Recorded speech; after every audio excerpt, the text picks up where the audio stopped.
તો ઉપરવાસની અંદર સુરતથી સમાચાર ભારે વરસાદને કારણે ઉકાઈ ડેમમાં પાણીની આવક થઈ છે। ઉકાઈ ડેમના 4 દરવાજા ખોલાતા તાપી નદી બે કાંઠે વહેતી થઈ ગઈ છે। તાપી નદી પર માંડવી તાલુકાનો કાકરાપાર ડેમ પણ ભરાયો છે। કાકરાપાર ડેમ પૂર્ણતા સપાટીથી માત્ર 4.7 ફૂટથી ઓવરફ્લો થયો છે। કાકરાપાર ડેમની મહત્તમ સપાટી 160 ફૂટ છે। હાલ કાકરાપાર ડેમ મહત્તમ સપાટીથી ઓવરફ્લો થયો છે। કાકરાપાર ડેમ ઓવરફ્લો થતા નયનરમ્ય દ્રશ્યો પણ સર્જાયા। વધુ માહિતી મેળવીશું ન્યૂઝ18 સંવાદદાતા કેતન અમારી સાથે જોડાઈ ગયા છે। કેતન, જે ડેમ ઓવરફ્લો થયો છે, કયા કયા વિસ્તારોમાં તેની અસર થશે અને આવનાર સમયમાં પણ ખેડૂતો માટે રાહતની વાત છે? સિદ્ધાર્થ, ચોક્કસથી વાત કરું તો જે ઉકાઈ ડેમની અંદર કેચમેન્ટ વિસ્તારની અંદર ભારે વરસાદને કારણે ઉકાઈ ડેમની સ્થિતિમાં વધારો થવા પામ્યો છે। જે અંતર્ગત ઉકાઈ ડેમના 4 દરવાજા ખોલાતા 65,000 જેટલું ક્યુસેક પાણી હાલ તાપી નદીમાં જોવાતા તાપી નદી બે કાંઠે જોવા મળી હતી। જે અંતર્ગત તાપી નદી સંલગ્ન માંડવી તાલુકાના કાકરાપાર ડેમની મહત્તમ સપાટી 160 ફૂટની છે। 160 ફૂટ ઉપરથી 4.70 ફૂટ ઓવરફ્લો થઈ રહ્યા છે અને ખાસ કરીને જે નયનરમ્ય દ્રશ્ય પણ લોકો હાલ કેમેરામાં પણ કેદ કરતા જોવા મળ્યા છે। ખાસ કરીને જે આજે 4 ફૂટ ઉપરથી જે ડેમ ઓવરફ્લો થવા પામ્યો છે, જે અંતર્ગત ખેડૂતોમાં પણ ખુશીનો માહોલ જોવા મળી રહ્યો છે। આભાર સમગ્ર માહિતી બદલ કેતન। તો હાલમાં દ્રશ્યો આપ જોઈ રહ્યા છો, તમામ લોકોને એલર્ટ પણ કરવામાં આવે છે જે નીચાણવાળા વિસ્તારમાં છે, પરંતુ કાકરાપાર ડેમ તેની મહત્તમ સપાટીથી ઓવરફ્લો થતા અનેક લોકો આવી પહોંચ્યા છે જોવા માટે આ નયનરમ્ય દ્રશ્ય।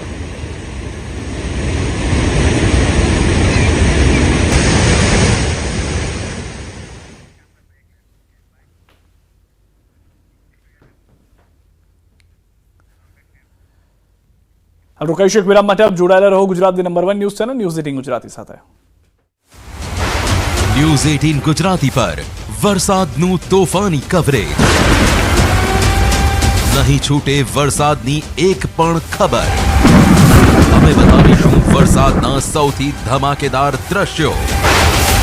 જ્યાં હશે વરસાદ, ત્યાં હશે ન્યૂઝ18 ગુજરાતી। વરસાદનું તોફાની કવરેજ। વેલમાર્ક લો પ્રેશર અને યોગ્ય હવામાન મળે તો કદાચ એ ડિપ્રેશનની કેટેગરી સુધી પણ જઈ શકે છે। અને આ જે વરસાદી સિસ્ટમ છે એને કારણે આમ જોવા જઈએ તો આજે 22, 23 અને 24 અને 3 દિવસ સુધી રાજ્યના અંધાધાર વરસાદે અરવલ્લીમાં જળબંબાકારની સ્થિતિ સર્જી। ધોધમાર વરસાદના કારણે મોડાસાની દ્વારકાપુરીમાં ફરી પાણી ભરાયા। 1 ઇંચ વરસાદમાં મુખ્ય રસ્તાઓ પાણીમાં ગરકાવ થયા। શાળામાંથી છૂટેલા વિદ્યાર્થીઓને પણ મુશ્કેલી ભોગવવી પડી। અરવલ્લીના મોડાસા શહેર સહિત ગ્રામ્ય વિસ્તારમાં ગાજવીજ સાથે ભારે વરસાદ। મોડાસા, ગાજણ, સરડોઈમાં ખાબક્યો ધોધમાર વરસાદ। મોડાસા શહેરના 4 રસ્તા સહિત નીચાણવાળા વિસ્તારોમાં વરસાદી પાણી ભરાયા। અમરેલીના ગ્રામ્ય વિસ્તારોમાં વરસાદી માહોલ છવાયો। ખાંભા ગીરના ગામડાઓમાં ધોધમાર વરસાદ વરસ્યો। વીજળીના કડાકા ભડાકા સાથે વરસેલા વરસાદના કારણે નદીમાં આવ્યા પૂર। અમરેલી વડિયા પંથકમાં ધોધમાર વરસાદ બાદ રાતોડી નદીમાં આવ્યું પૂર।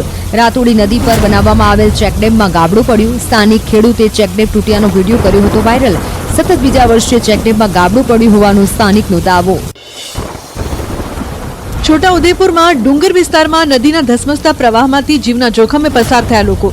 નદીના પટમાં રસ્તા પર પુલ ન હોવાથી લોકોને ભારે હાલાકી। મેણ નદીમાં નવા નીર આવતા ધસમસતો પ્રવાહ જોવા મળ્યો। નદી પટથી બાઇક સવારો જીવના જોખમે થઈ રહ્યા છે પસાર। ચાણક્યપુરી, ઘાટલોડિયા સહિતના વિસ્તારો પણ થયા જળમગ્ન। મુખ્ય માર્ગો પર ઘૂંટણસમાં પાણી ભરાતા નદી જેવા દ્રશ્યો સર્જાયા। લાંબા વિરામ બાદ થોડા જ વરસાદથી પાણી ભરાતા તંત્રની કામગીરી પર ઉઠ્યા સવાલો। અમદાવાદમાં પડેલા વરસાદે મહાનગરપાલિકાની પોલ ખોલી। શહેરના ઘણા વિસ્તારો થયા જળબંબાકાર। મેમનગર ફાયર સ્ટેશન વિસ્તારના રોડ પર કેડસમાં પાણી ભરાયા। રસ્તા પર પાણી ભરાતા વાહન ચાલકો અટવાયા। અમદાવાદના કેટલાક વિસ્તારોને મેઘરાજાએ ધમરોડી નાખ્યા। ભારે વરસાદી ઝાપટું પડતા શહેરના અનેક વિસ્તારોમાં પાણી ભરાયા। ધરણીધરના રસ્તાઓ પાણીમાં ગરકાવ થયા। સ્થાનિકો અને રાહદારીઓને પડી હાલાકી। ધોધમાર વરસાદથી અમદાવાદ શહેરના અનેક વિસ્તારો પાણી થયા। ગુજરાત યુનિવર્સિટી, નહેરુનગર, ગોતાથી સોલા તરફ જતા માર્ગ પર પાણી ભરાયા। લાંબા વિરામ બાદના વરસાદથી લોકોને બફારાથી પણ મળી રાહત। અમદાવાદમાં શાસ્ત્રીનગર પાસે રોડ પર ભરાયા વરસાદી પાણી। વરસાદ બંધ થયાના કલાકો બાદ પણ રોડ પર પાણી ભરાયેલા। એએમસીના કર્મચારીઓ ગટરના ઢાંકણા ખોલી પાણીનો નિકાલ કરાવવાની કરી કામગીરી। પંચમહાલ જિલ્લાના ગોધરામાં ભારે ઉકળાટ બાદ વરસાદની પધરામણી। શહેરના અનેક વિસ્તારમાં વરસાદી ઝાપટા પડ્યા। પવન સાથે ભારે વરસાદ થતા લોકોને ગરમીથી મળી રાહત। અમદાવાદમાં જામ્યો વરસાદી માહોલ. સેટેલાઇટ સોલા ગોતા સહિતના અનેક વિસ્તારોમાં પડ્યો ધોધમાર વરસાદ. કાળા ડિબાંગ વાદળો વચ્ચે વરસાદ થતા વાતાવરણમાં પ્રસરી ઠંડક. ધોધમાર વરસાદથી અમદાવાદ શહેર થયું પાણી. શહેરના નીચાણવાળા વિસ્તારોમાં જળબંબાકાર જેવી સ્થિતિ સર્જાઈ. રસ્તા પર પાણી ભરાતા વાહન ચાલકોને હાલાકી. મહેસાણા જિલ્લાના ઊંઝામાં ધોધમાર વરસાદ વરસ્યો. અનરાધાર વરસાદથી રસ્તા પર ભરાયા પાણી. લાંબા વિરામ બાદ ઊંઝા પંથકમાં વરસાદથી ખેડૂતોમાં છવાઈ ખુશી. પાટણ, હારીજ અને સિદ્ધપુરમાં વરસાદ. પાટણમાં ધીમી ધારે તો સિદ્ધપુર અને હારીજમાં ધોધમાર વરસાદ વરસ્યો. સિદ્ધપુર શહેર સહિત ગ્રામ્ય વિસ્તારમાં હળવા પવન સાથે વરસાદ. લાંબા વિરામ બાદ મેઘ મંડાણથી વાવેતર કરેલ પાકો કપાસ, એરંડા, ઘાસચારા માટે આશીર્વાદરૂપ. ગીર સોમનાથના કોડીનારના ગામોમાં ત્રીજા દિવસે પણ વરસાદ. બાવાના, પીપળવા, માલગામ, જંત્રાખડી સહિતના કોડીનારના ગ્રામ્ય વિસ્તારમાં વરસાદ. અસહ્ય ગરમી બફારા બાદ વરસાદ વરસતા વાતાવરણમાં ઠંડક પ્રસરી. દ્વારકાના કલ્યાણપુર પંથકમાં લાંબા વિરામ બાદ વરસાદની પધરામણી. ભારે બફારાની ઉકળાટ બાદ વરસાદ વરસતા વાતાવરણમાં ઠંડક પ્રસરી. ધોધમાર વરસાદથી રસ્તા પર વહ્યા પાણી.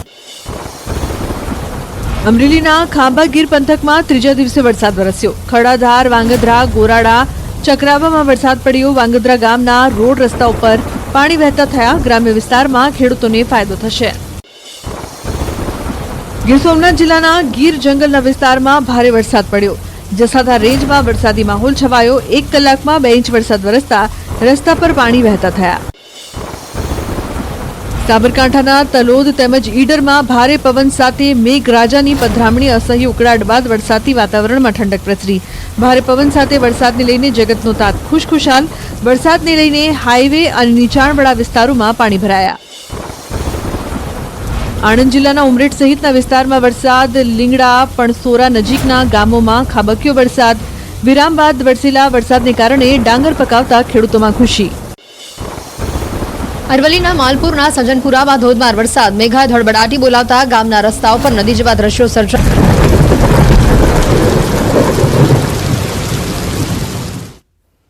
વિરામબાદ આપનું સ્વાગત છે. ગાંધીનગરના દહેગામ પહોંચ્યું છે ન્યૂઝ 18 ગુજરાતી. ધોધમાર વરસાદથી દહેગામમાં જળબંબાકારની સ્થિતિ છે.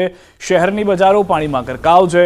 અંડરપાસ રસ્તા પાણીમાં ગરકાવ થઈ ગયા છે. દ્રશ્યો આપ જુઓ તો કેડસમાં પાણીમાં દહેગામ જોવા મળી રહ્યું છે. કોઈ પણ એવો વિસ્તાર નહીં હોય કે જ્યાં પાણી ન ભરાયા હોય. છાતેમું પાણી હતું. અચ્છા, દર વખતે કેવું થાય છે અહીંયા? આવું તો 50 વર્ષથી થાય છે. 50 વર્ષથી 50 વર્ષથી ભરાય છે. અચ્છા, અને કોઈ સમાધાન નથી? નહીં, કોઈ સમાધાન નહીં. કયો સમાધાન છે? અચ્છા, પાણી કાઢવા કોઈ આવે છે? મશીનો કોઈ લગાવાય નહીં. છે? કોઈ કશું જ નહીં. ડ્રેનેજ સિસ્ટમ કોઈ કરી છે એવી? કોઈ સિસ્ટમ નહીં. પાણી તો બહુ જોરદાર ભરાયેલું હતું, જોવા જેવું. છાતી સુધી પાણી હતા. છોકરાઓ સ્કૂલમાં તકલીફ પડે. વર્ષોથી આ પ્રોબ્લેમ છે. કોઈ સમાધાન નથી? કશો સમાધાન નથી. પાણી તો બહુ જ પુષ્કળ જ હોય છે ભરાવ. બહુ જ તકલીફ પડે એમ. અચ્છા, ખરેખર મારે તો ઘરે અહીંયા નજીક છે, પાણી સીધું ઘરમાં આવે છે. અચ્છા, તો અહીંયા પાણી ભરાઈ જાય સ્કૂલમાં, ઘરમાં, અને દુકાનોમાં પાણી ભરાઈ જાય છે? ઘરમાં આવે, દુકાનમાં આવે. અને ચોમાસાનું એટલું પાણી ભરાય છે, કોઈ નિકાલ નથી. મેં કેટલી રજૂઆત નગરપાલિકા પ્રમુખને કરી, ચીફ ઓફિસરને મેં કરેલી છે, નોટિસો બી આપી મેં એમને લખી છે, પણ કોઈ નિકાલ કરતા નથી. અવારનવાર આ સ્કૂલ પણ મારો ઇલાકો બી છે, મારું ઘર બી છે, બિયોલાવાસ, વાંટાવા, લોવા ચકલા, ત્યાં સુધી પાણી ચોમાસાનું રાતે આટલા પાણી ઘરમાં આવી જાય છે. ક્યાં જવાનું મારે? કોઈ સમાધાન નહીં. કોઈ નગરપાલિકા ધ્યાન દોરતી જ નથી. હું બાલ મંદિર ત્યાં સ્કૂલમાં ભણેલો છું. અમે જ્યારથી નાના હતા ત્યારથી આ તો અત્યારે મારી કેડ સમૂહ વખતે તો અત્યારે મારી કેડ સમૂહ બને ને પાણી એટલું પાણી આવે છે અહીંયા. આખી ગટરમાં અંદર પાણી બધે સ્કૂલમાં જાય, ક્લાસરૂમની બેન્ચીસો અંદર જાય પાણી, એટલું પાણી અંદર આવી જાય છે. આ એક જ હોલમાંથી આ મેન પૂર્ણિમાનો ઢાળ કહેવાય છે. અહીંયાથી બધું પાણી અહીંયા ભેગું થાય અને આખું બાઈકો, એક્ટિવા બધું આમ અંદર જે એક્ટિવા લઈને ગયું સમજો એનું એક્ટિવા ગયું, ગાડી કે બધું એનું બધું ખાડે જતું રહ્યું આખું. લૂંટ ચાલી રહી છે એવું કહી શકાય. ટેક્સના નામે 18 રૂપિયા લઈ રહી હોય, જ્યારે 100 રૂપિયાનો ટેક્સ હોય 500 રૂપિયા સુધી પહોંચાડતા હોય. આ ટેક્સ લેતા હોય છતાંય પ્રી મોન્સૂનની કામગીરી ક્યાં દેખાઈ રહી છે? જો આજે દહેગામ ડૂબી રહ્યું છે, તમે જાણો નાના નાના બાળકો ક્યાં જાય. પરિસ્થિતિ 1 કલાક પહેલા શું પરિસ્થિતિ હતી? આ વર્ષોથી અવારનવાર આ પ્રશ્ન સર્જાયો, છતાંય તંત્રની આંખો ક્યારે ખુલશે એ મોટો પ્રશ્ન છે. કોઈ બીમાર હોય, ઇમરજન્સી હોય તો ક્યાં લઈને જવું? તો એનો રસ્તો કરો અમારો કોઈ રીતે. શું કરીએ અમે? દહેગામમાં 1 કલાકમાં 3 ઇંચ વરસાદ ખાબક્યો છે અને કેડ સમાણા પાણી ભરાયા છે. ત્યારે કોંગ્રેસના જ એક પ્રતિનિધિ હાલ અહીંયાથી પસાર થઈ રહ્યા છે. સીધી વાત કરીશું તેની સાથે. જી, પાણીમાં ગાડી કેવું લાગે? બેન, આપે કીધું કોંગ્રેસ પણ આ આખું દહેગામ ખરું ને, એ દહેગામ મારું લાડલું છે, અહીં મારો જન્મ થયેલો છે. આ ગામની અંદર આ પાણીનો પ્રશ્ન ઘણા સમયથી ખૂબ જ વિચિત્ર રીતે આ કામ ખરું ને એને કરવા માટે અહીંના ચૂંટાયેલા પ્રતિનિધિઓ તો જવાબદાર છે જ, સાથે સાથે સરકારશ્રીનો જે મોંઘો પગાર લેવાવાળા જે જવાબદાર અધિકારીઓ છે એ લોકો ખૂબ જ આગળ પડતા છે. જવાબદાર અધિકારી શ્રીમાં દહેગામના મામલતદાર શ્રી, ચીફ ઓફિસર શ્રી, તાલુકા વિકાસ અધિકારી, આ લોકો સરકારનો એટલે કે પ્રજાનો પૂરેપૂરો વળતર સાથેનો પગાર લે છે, ફૂલ ફેસિલિટી લે છે, ટીએડીએ લે છે, અને એમ છતાં પણ વર્તમાન પરિસ્થિતિની અંદર કેવી પરિસ્થિતિ હાલ આ દહેગામની છે આપ જોઈ શકો છો, નિહાળી શકો છો. ખાલી 1 કલાકમાં 3 ઇંચ વરસાદ પડ્યો. આપ તો ખાલી આ એક જ ખાડો દેખ્યો, પણ દહેગામની અંદર જે નવા હાલના સંજોગોની અંદર જે ઓડાના રોડો બનેલા છે, ટીપીના રોડો બનેલા છે, એ રોડનો પણ તમે સર્વે કરો.